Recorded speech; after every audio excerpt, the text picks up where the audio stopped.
KPK cegah ex-Menak Yakult Khalil Qoumas dan 2 orang lainnya ke luar negeri terkait dugaan korupsi kuota haji. Bank Sampah pelagi inovasi warga Pandeglang mengelola limbah jadi kerajinan bernilai ekonomi. Menjaga gema tradisi pengrajin beduk yang melawan sunyi modernisasi. Halo, selamat malam pemirsa setia Berita Nasional TV. Senang sekali Berita Nasional Malam kembali hadir menyapa Anda. Selain 3 berita utama tadi, akan ada informasi lainnya dari dunia politik, ekonomi, hingga sosial sedang akan diperbincangkan. Tentunya bersama saya, Lydia Junita. Baik, kita ke informasi utama pemirsa. Komisi Pemberantasan Korupsi KPK mencegah mantan Menteri Agama Yakult Khalil Qoumas dan 2 orang lainnya untuk berpergian ke luar negeri. Pencegahan ini dilakukan dalam rangka proses penyidikan dugaan tindak pidana korupsi terkait pengelolaan kuota haji 2024. Juru bicara KPK Budi Prasetyo mengungkapkan keputusan pencegahan itu tertuang dalam surat keputusan atau SK yang dikeluarkan pada 11 Agustus 2025. Budi menjelaskan langkah pencegahan dilakukan agar para pihak tersebut tetap berada di wilayah Indonesia. Hal ini dianggap penting untuk memastikan kelancaran proses penyidikan yang sedang berlangsung. Ia menambahkan pencegahan ini berlaku selama 6 bulan ke depan sejak surat keputusan diterbitkan. Masa pencegahan dapat diperpanjang bila proses penyidikan belum rampung. Pencegahan terhadap Yakult Khalil Qoumas dan kawan-kawan setelah KPK secara resmi mengumumkan perkara dugaan korupsi terkait penentuan kuota dan penyelenggaraan ibadah haji di Kementerian Agama 2023-2024 naik ke tahap penyidikan. Benar, dalam perkara penyidikan penentuan kuota dan penyelenggaraan haji ini, KPK telah mencegah 3 orang untuk keluar negeri per hari kemarin. Yang pertama, Saudara YCQ Menteri Agama periode 2020-2024, kemudian Saudara IAA yang merupakan staf sus. Diketahui sebelumnya, adik Ketua Umum PBNU Yahya Khalil Stakut alias Gus Yahya itu menyerahkan sepenuhnya kepada KPK terkait proses hukum penyelidikan dugaan korupsi kuota haji tambahan 2024. Theo Fandi, Berita Nasional TV. Pemirsa, Kapolri Jenderal Listio Sigit Prabowo meresmikan pembentukan tim patroli Maung Presisi Polda Banten Selasa 12 Agustus 2025. Tentunya tim ini dibentuk untuk memperkuat pelayanan dan respon cepat terhadap masyarakat, terutama di daerah yang rawan tindak kriminal.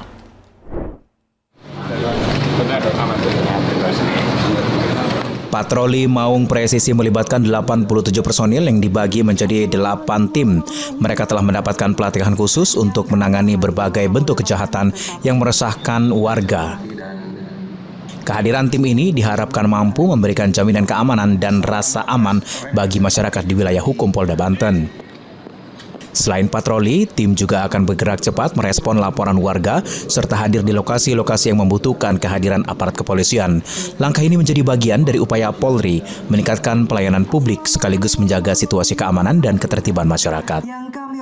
Dalam kesempatan yang sama, Kapolri juga meresmikan sejumlah fasilitas baru di Polda Banten, antara lain aula, masjid, dan sentra pelayanan kepolisian. Fasilitas tersebut diharapkan dapat menunjang kinerja kepolisian dan memperluas akses pelayanan bagi masyarakat. Pembangunan masjid di lingkungan Polda Banten tersebut menjadi momentum untuk memperkuat hubungan antara kepolisian, ulama, dan masyarakat. Masjid tersebut diharapkan dapat dimanfaatkan untuk kegiatan keagamaan maupun kegiatan sosial yang mendukung pemeliharaan keamanan dan ketertiban. Dengan berbagai langkah tersebut, Polri menegaskan komitmennya untuk hadir lebih dekat dengan masyarakat, tidak hanya melalui penegakan hukum, tetapi juga lewat pembinaan dan pelayanan yang humanis. Tim patroli Maung Presisi menjadi ujung tombak dalam menjaga situasi Kamtipmas di wilayah rawan kejahatan di Banten. Yang pertama, Mahendra Dewananta, Berita Nasional TV. Pemirsa, Menteri Agraria dan Tata Ruang atau Badan Pertahanan Nasional Nusron Wahid sampaikan permohonan maaf atas pernyataannya tentang kepemilikan tanah negara. Nusron akui ada kesalahan ucapannya dilakukan dirinya hingga akhirnya menimbulkan polemik dan kegaduhan di masyarakat. Permohonan maaf secara langsung disampaikan Menteri Agraria dan Tata Ruang atau Badan Pertanahan Nasional Nusron Wahid di kantornya di Jakarta pada Selasa siang. Nusron mengklarifikasi jika maksud ucapannya mengenai semua tanah milik negara, ia sampaikan dalam konteks gurauan. Meski demikian, politisi Partai Golkar itu mengakui jika konteks candaannya itu tidak tepat, terlebih disampaikan oleh pejabat publik seperti dirinya. Hingga akhirnya kini memicu kesalahpahaman dan kegaduhan di masyarakat dan netizen di media sosial.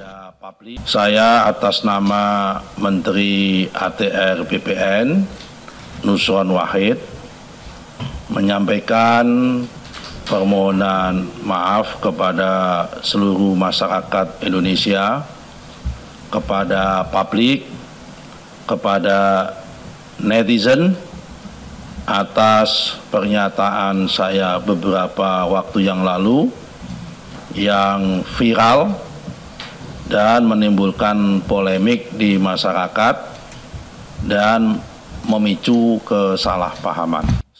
Sebelumnya Menteri ATR BPN Nusron Wahid menjelaskan ke media soal adanya jutaan hektar berstatus HGU dan HGB yang kondisinya terlantar bertahun-tahun.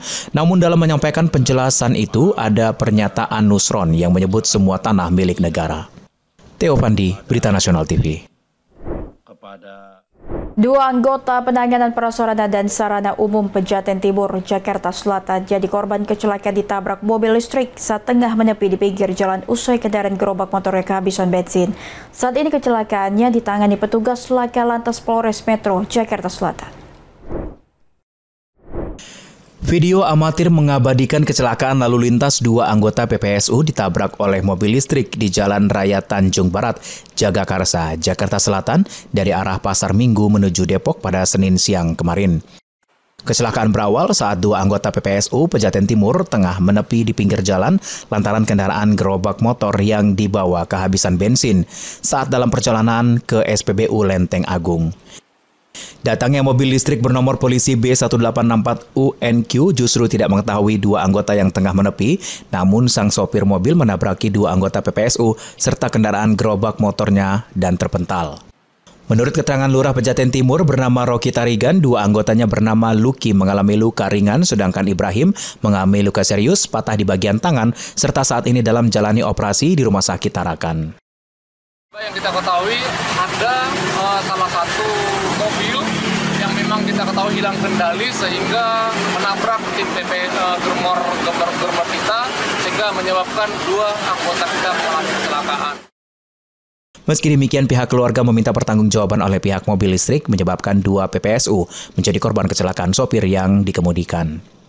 Kasus kecelakaannya kini ditangani petugas unit Laka Lantas Polres Metro Jakarta Selatan serta menahan sang sopir tersebut. Theo Pandi, Berita Nasional TV. Baik pemirsa, Balai Konservasi Sumber Daya Alam Kalimantan Timur menyelamatkan satu orang bayi orang utan yang ditemukan warga ditinggal induknya di kebun di Kabupaten Kutai Timur. Bayi orang utan ini kemudian dipindahkan ke Pusat Penyelamatan Satwa Longsam yang dikelola Conservation Action Network. Butuh waktu hingga 10 tahun agar bayi orang utan bisa dilepaskan ke alam.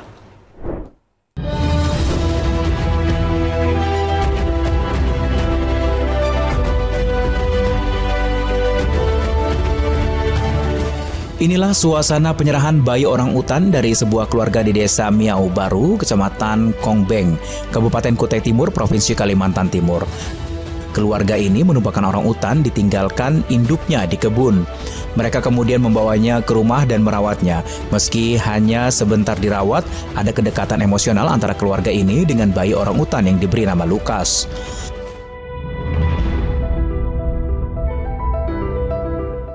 Bayi orang utan Lukas kemudian dibawa ke Pusat Penyelamatan Satwa Longsam di Kampung Merasa, Kabupaten Berau. Berdasarkan ciri fisik seperti belum ada pertumbuhan gigi, bayi orang utan ini berusia 2 bulan saat ditemukan. Selain harus menempuh perjalanan darat, bayi orang utan Lukas juga harus menempuh perjalanan sungai untuk sampai ke tempat rehabilitasinya. Di Pusat Penyelamatan Satwa Longsam yang dikelola oleh Conservation Action Network, Lukas akan menjalani perawatan khusus untuk pemulihan fisik dan gizinya. Sebab selama dirawat warga, kebutuhan nutrisinya tidak diketahui apakah terpenuhi atau tidak. Lukas akan didampingi tim medis dan tim perawat yang secara khusus memantau dan menjaga selama 24 jam.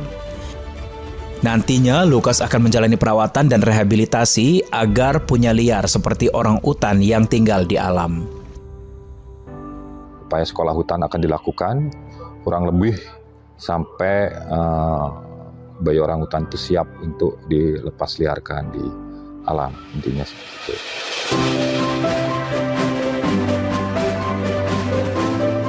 Inilah Kampung Merasa yang terletak di Kecamatan Kelai, Kabupaten Berau, Provinsi Kalimantan Timur. Di sini berdiri pusat penyelamatan satwa longsam yang akan menjadi rumah baru bayi orang utan Lukas untuk sementara. Conservation Action Network atau CAN, sebuah organisasi konservasi, menjadi pengelolanya. Di sini, bayi orang utan Lukas akan mulai menjalani proses rehabilitasi. Beragam fasilitas disediakan agar orang utan bisa berlatih untuk mengenal rumah aslinya. Bayi orang utan masih sangat bergantung pada induknya. Tak heran jika Lukas sangat bergantung pada dokter hewan. Lihat saja, bayi orang utan Lukas menggelayut manja di tangan dokter hewan ini. Pada saat pertama kali diambil dari warga, kondisi Lukas cukup baik, namun karena masih bayi, Lukas harus tetap mendapatkan perawatan intensif oleh seluruh tim di Pusat Penyelamatan Satwa Longsam. Sampai kapan bayi orang utan direhabilitasi? Biasanya orang utan yang mandiri dan bisa dilepas liarkan ke hutan itu dilakukan pada usia remaja, yakni berkisar antara 7 hingga 8 tahun.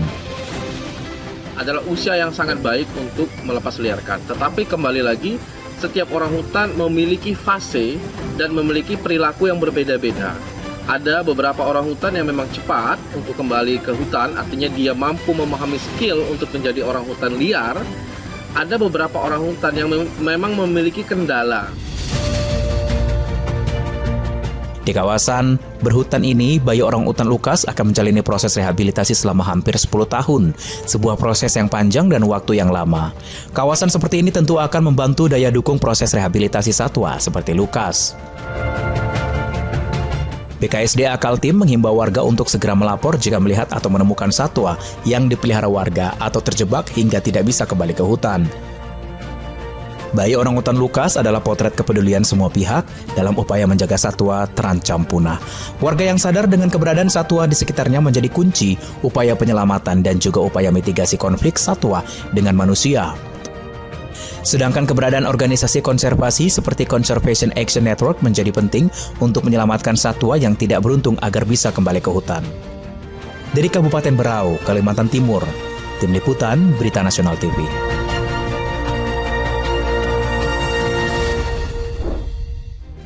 Pemirsa, sesaat lagi akan ada informasi Bank Sampah Pelangi Inovasi Warga Pandeglang mengelola limbah jadi kerajinan bernilai ekonomi. Informasi selanjutnya sesaat lagi akan kami hadirkan untuk Anda.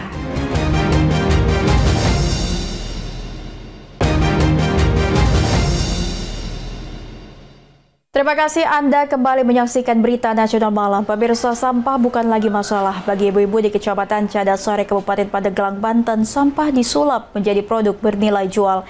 Melalui program pengelolaan sampah kreatif, limbah rumah tangga diubah menjadi kerajinan yang mendatangkan penghasilan. Beginilah suasana di balik sampah pelangi yang berlokasi di perumahan Bumi Cadasari, Desa Kaung Caang, Kecamatan Cadasari, Kabupaten Pandeglang, Banten. Ibu-ibu warga setempat sibuk memilah sampah organik dan anorganik ulang. Ibu-ibu warga setempat sibuk memilah sampah organik dan anorganik yang dikumpulkan dari lingkungan sekitar. Program yang berdiri sejak 2021 ini bertujuan mengurangi volume sampah sekaligus meningkatkan ekonomi warga. Sampah diolah menjadi produk kerajinan seperti tempat sampah, tikar, tas, topi, bunga hias, dan berbagai produk lain yang memiliki daya jual.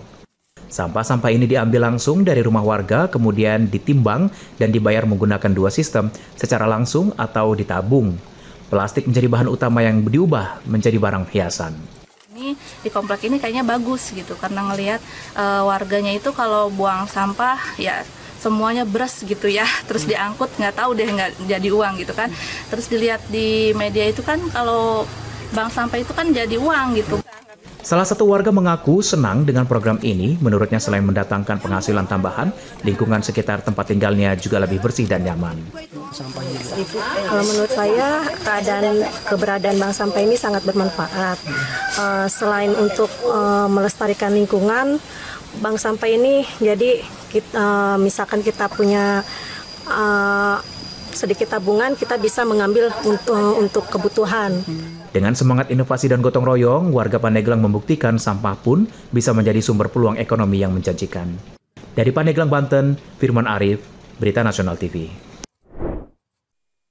Pemirsa, menjelang peringatan Hari Ulang Tahun ke-80 Kemerdekaan Republik Indonesia, Pasar ASMK di Jakarta Barat kembali ramai didatangi warga yang berburu pernak-pernik merah putih. Suasana kemerdekaan pun sudah terasa di setiap sudut pasar. Untuk mengetahui lebih lanjut sudah ada jurnalis kami Sana Sairus dan juru kamera Anggada Agung. Berikut laporannya. Ya pemirsa, saat ini saya sedang berada di Pasar ASMK Jakarta Barat, di mana Pasar ASMK Jakarta Barat ini menjadi salah satu tempat favorit para warga untuk mencari pernak-pernik 17 Agustus 2025, tepatnya hari ulang tahun kemerdekaan Republik Indonesia yang ke-80. Dan saya sudah berada di salah satu toko yang menjual pernak-pernik perlengkapan 17 Agustus. Di sini kita bisa melihat banyak sekali pernak-pernik yang dijual di sini, mulai dari bendera dan juga di sini ada bando dan juga perlengkapan menjelang 17 Agustus kali ini. Dan di sini saya tertarik dengan salah satu bando yang dijual di sini dan saya mau langsung mencobanya. Mas, apa? 10.000. Oke, kita mau mencoba langsung bandonya ini, yaitu dengan tema tentunya merah putih ya pemirsa.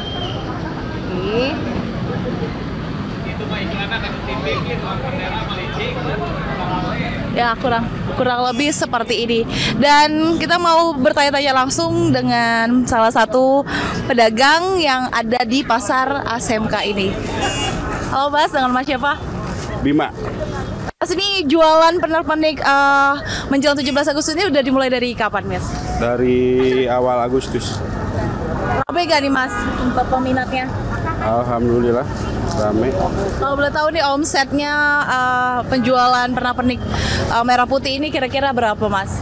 Kalau itu RP, rahasia perusahaan. Oke. Ya tapi rame ya. Ini akan dijual sampai kapan nih? Sampai tanggal 25. Favorit yang dipeminatin para pembeli ini apa? Banyak bendera merah putih, bendera segitiga. Sekarang lagi rame bendera One Piece. Bendera One Piece juga banyak peminatnya? Banyak, cuma gak ada. Oke Mas, terima kasih. Dan pemirsa, tadi kita sudah berbincang dengan salah satu pedagang yang menjual pernak-pernik 17 Agustus di Pasar ASMK Jakarta Barat. Demikian dari Jakarta, Sana Sairus, Anggada Agung, Berita Nasional TV. Discover Nusantara 2025 Pesona Gorontalo dan Betawi di jantung ibu kota digelar di Hotel Borobudur, Jakarta. Acara ini menjadi panggung strategis promosi pariwisata dan budaya daerah, sekaligus memperkenalkan ragam kuliner dan produk ekonomi kreatif, khususnya dari Gorontalo kepada masyarakat luas dan pemangku kepentingan nasional. Acara ini dihadiri oleh Wakil Menteri Pariwisata dan Ekonomi Kreatif Gubernur se-Sulawesi, tokoh masyarakat Gorontalo dan Betawi, influencer, pelaku usaha hingga komunitas budaya. Gubernur Gorontalo Gusnar Ismail dalam sambutannya menyampaikan semangat kemerdekaan tahun ini kita rayakan secara istimewa dengan mempertemukan dua kekayaan budaya yang luar biasa, Gorontalo dan Betawi. Gusnar menekan tantangan pariwisata kini bukan hanya soal menarik wisatawan datang, tetapi bagaimana mengelola, melestarikan, dan memberikan pengalaman yang otentik serta berkelanjutan. Membangun Sulawesi ini kepariwisataannya terkait dengan ekonomi kreatif dan kebudayaan. Karena di komunitas Sulawesi ini memiliki ciri khas tertentu. Di sana ada beberapa provinsi. Pertama ada Provinsi Gorontalo, Sulawesi Utara, Sulawesi Tengah, Sulawesi Tenggara, Sulawesi Selatan, dan Sulawesi Barat.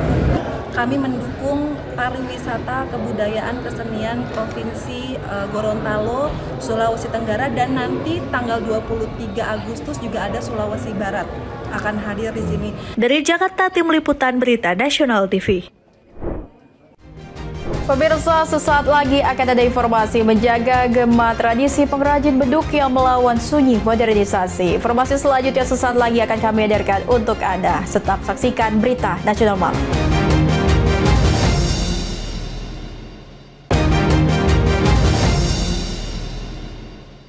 Anda kembali bersama kami pemirsa. Di tengah kemajuan teknologi yang mulai menggeser peran alat tradisional, beduk masih menjadi primadona di serambi masjid, khususnya di Kabupaten Pandeglang, Banten. Semangat melestarikannya pun masih menyala, salah satunya dari pengrajin tua bernama Sarudin yang masih setia membuat beduk dengan cara lama.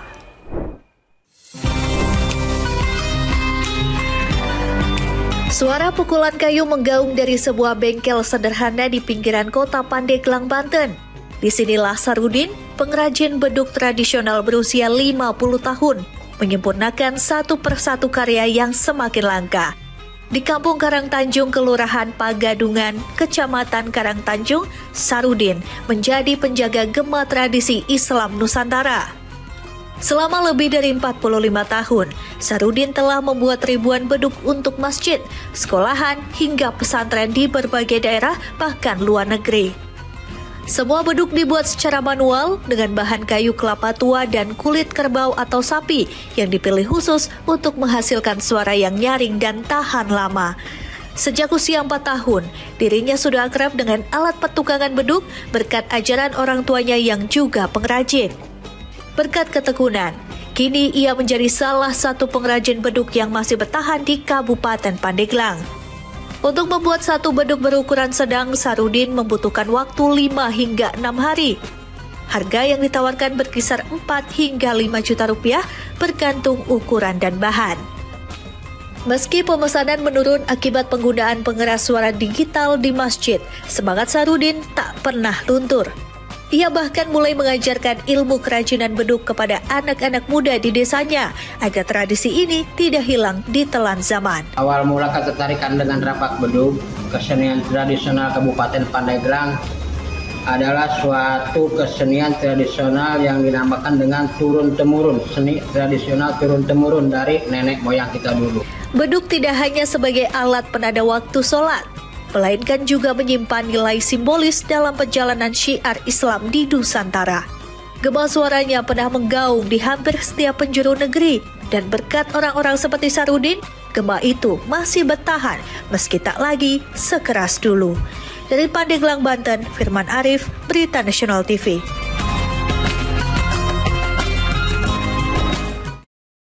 Informasi selanjutnya, korban penganiayaan yang diduga dilakukan oleh oknum kepolisian mendatangi gedung DPR RI untuk meminta perlindungan keadilan atas kasus yang sedang dialaminya.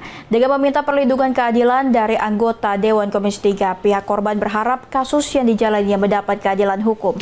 Video penganiayaan juga sempat viral di media sosial.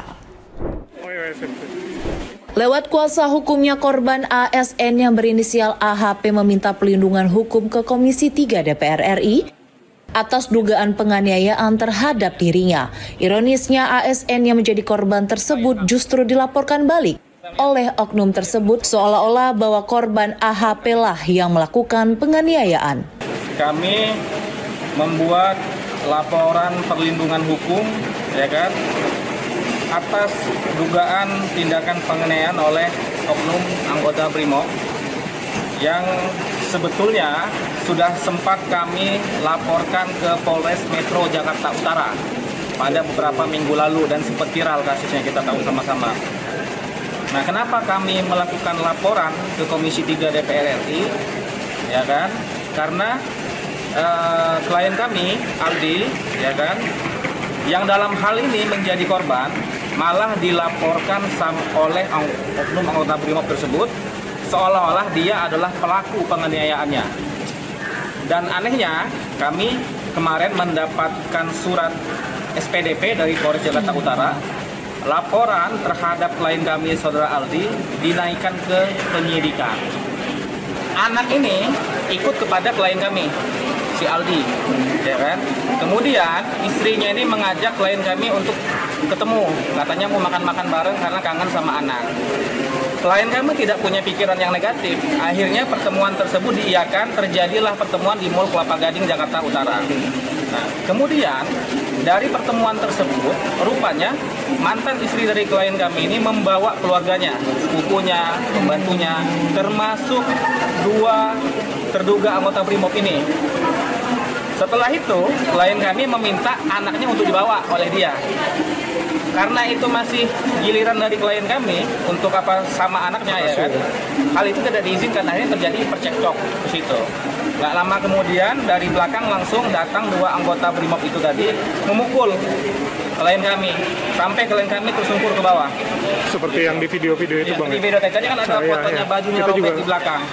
Bang, gitu loh. Kalau untuk oknum saudara ya Bang? Informasinya masih saudara. Masih saudara jauh. Salah satu terduga anggota BRIMOB ini informasinya masih saudara. Tangannya ditindih. Sebelumnya Polres Metro Jakarta Utara telah menerima laporan dugaan pengeroyokan dan penganiayaan yang dilakukan oleh sejumlah orang tidak dikenal terhadap korban AHP. Pengeroyokan ini berawal saat korban dan mantan istrinya bertemu di sebuah pusat pembelanjaan di Jakarta Utara. Pertemuan korban dengan mantan istrinya bertujuan untuk mempertemukan anak yang bersama korban dengan mantan istrinya. Setelah pertemuan tersebut, mantan istri korban meminta agar bisa membawa anaknya pulang, namun permintaan tersebut ditolak oleh korban dengan alasan bahwa tidak ada pembahasan soal anak dalam pertemuan tersebut. Sebelumnya, kasus dugaan penganiayaan ini sempat viral di media sosial. Dalam video viral tersebut terlihat seorang pria sedang dikeroyok oleh beberapa orang tidak dikenal. Dari Jakarta, Theo Pandi, Berita Nasional TV.